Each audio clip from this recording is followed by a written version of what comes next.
Hello, everybody, and welcome to Bannockburn Stories. Today, we have a remarkable story of life change, addiction, and really trusting God. Today, I have Patrick Floyd on the couch with me.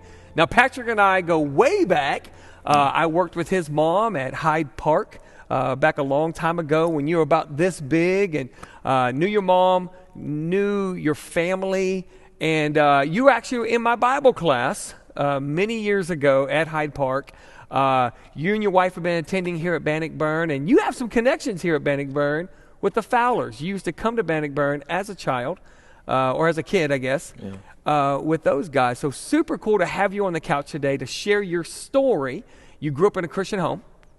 Had a mom and dad that loved you, that took you to church, put you in my Bible class, yeah. But some things kind of started going in some different directions. I'd love for you to walk us through a little bit on how you fell into some of that stuff. Yeah. And like you said, I come from a very loving home, a Christian home, one where I was very well aware of of how much God loved me, but towards middle school, my siblings were much older than me and had moved on to college, and I guess these new influences in my life, I started experimenting with drugs and alcohol towards the latter half of middle school, and whether it was wanting to fit in or wanting to be accepted or seem cool, I think early on that was why I felt the desire to do those things, right? And then moving forward into high school, right, I was smoking and drinking pretty regularly until I was introduced to pills, and there in that senior year of high school was kind of when either daily drug or alcohol use became a thing, and ended up in the latter half of high school getting arrested multiple times and barely graduating high school, to where shortly right after I graduated went to treatment for the first time for my addiction. Well, let's back up a little bit. Yeah. So starting when you were in middle school, maybe to fit in, try to be cool, Right. kind of locked in on you a little bit. Going into high school, now you've gotten saved in between this as well. And this is very Correct. important. I want us to unpack this a little bit because, you did get saved. You believe it was a true transformation, baptized, all that. But still, you can fall down this road, especially if you don't do the right things and get plugged in and things of that nature. And by your high school time, that you actually end up doing some heavier stuff, pills, getting involved with, dangerous, would you say? Yes. Dangerous drugs. And then you are arrested how many times by your senior year? 6. 6 times arrested your senior year in high school. Yes. Treatment center, you hit your first treatment center, okay? You walk into that treatment center, and I'm guessing you needed to be there. Yes, I was told by my lawyer at the time that was the best direction to go, being that I had been arrested so many times in a short window, and so I went, and I had concluded by the end which is the wrong conclusion, that I didn't need to be there. My mind was playing tricks on me. Did I still believe in God at that point? Absolutely. But at that point, I was still trying to control my own life, still running on self-will. And so, yeah, that continued for a while longer. So you get out, you kind of take yourself out, probably not let it go its full course. Right. Still kind of trusting in your own self. Absolutely. And you get out, and before you know it, you're right back in that same pattern again, right? Yeah. And so started drinking, started using again, and then how many more times were you arrested at this point? So from 18 to the age of 22, I was arrested 13 times. 13 times. and attended some form of treatment for drug and alcohol a total of 7 times. And let's just back that up just for a second, just because that is a huge part of the story. Yeah. 13 times arrested, 7 treatment houses, and facing prison. Yeah. At this point. Yeah. Because of so many arrests. Absolutely. And you have a mom who's praying for you. You have a dad who's praying for you. Probably all your siblings are praying for you as well. Mm-hmm. Other community members of their community, I'm sure, are praying for you. And you're going down that road. Okay? So unpack that a little bit. What was the time? Going through it all, when was that rock bottom moment, I guess, that people would say, hey, there's a rock bottom? Right.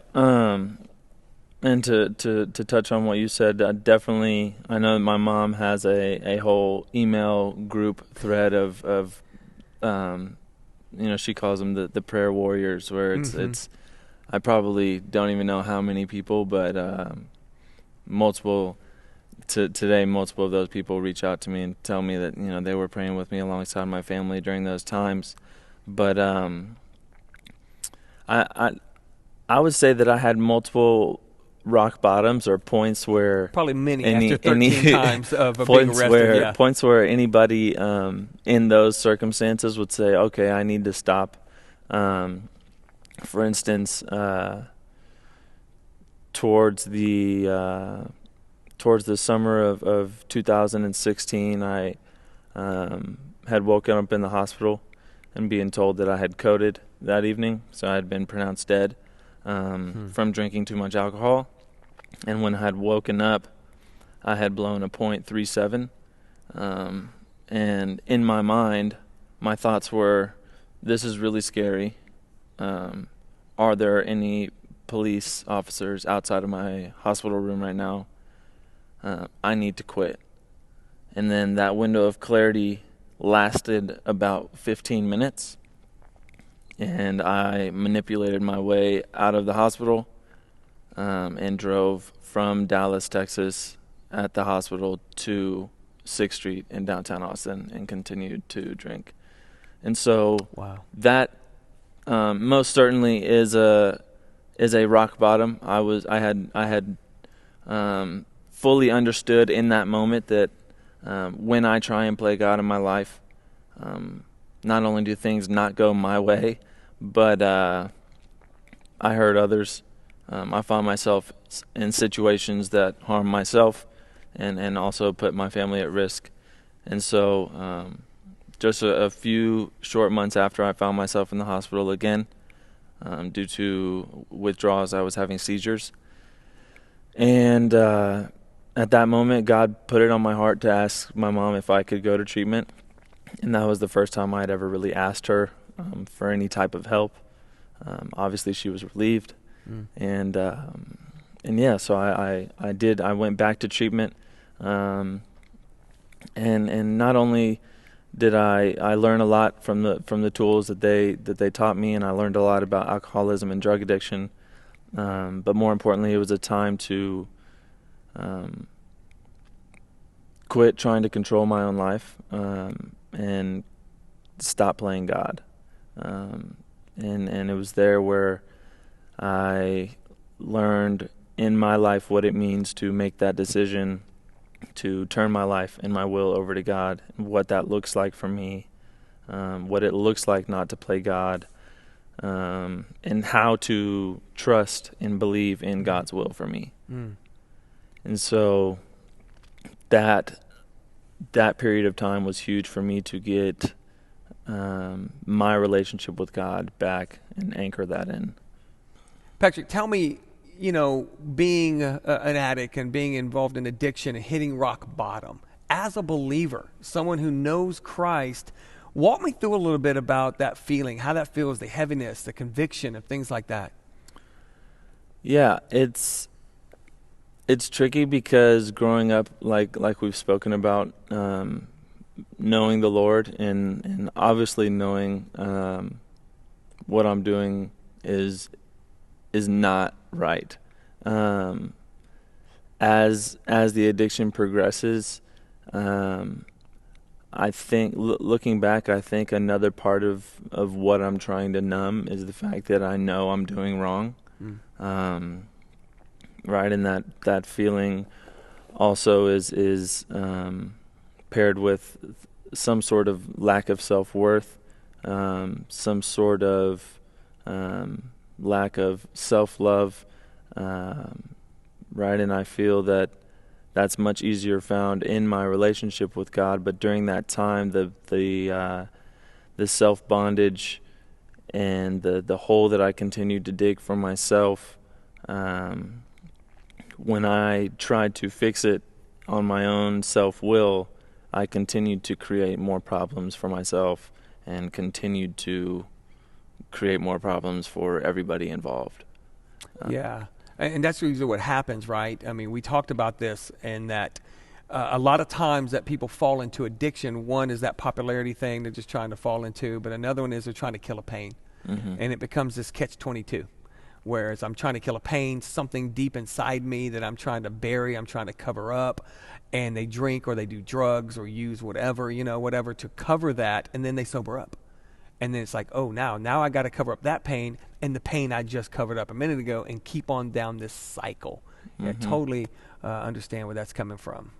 The best way that I can put it, and what makes the most sense to me and for people who are experiencing a similar experience to mine, is one, like I said earlier, in my experience, quit trying to play God. Yeah. But one thing that I've kind of found in my experience is it's something to believe in God. It's something to know that right, that Christ is my Savior. But if I'm not seeking God, then I see the difference in my life, whether that be constant communication with God or doing my part to be an example with my actions for God's love. Those things not only keep me closer to God, but they also give me a better internal feeling than getting drunk or getting high. And so though it may sound that simple, that all that fighting for those years, to understand that as long as I continue to grow in my relationship with the Lord, and trust in God's will for me, internally I'm much more at peace. I find myself in genuine happiness, and my relationships with God and the other people in my life are in order. And that's just amazing. And Patrick, I thank you, man, for coming and sharing your story. And I know it's tough to share a story sometimes, but as we talked about, our stories can help people, and that's what it's all about. And my prayer is that, and you said it, I mean, you really laid that down. It's one thing about believing God, and another thing about seeking Him in His Word, daily in prayer. Those things right there can absolutely help change your life and pull you out of, that addiction. Yeah. And you said before, you're still an addict. You're still there, and you have to every day walk that road, because if not, you could fall right back in. Exactly. Man, I appreciate you. Thank you, Patrick. Patrick, man, I love you. And we go way back. From Bible classes, you got saved in my camp, and I even officiated your wedding. Yeah. So super cool that you're here. Thank you for sharing with us, and thank you guys for tuning in to Bannockburn Stories.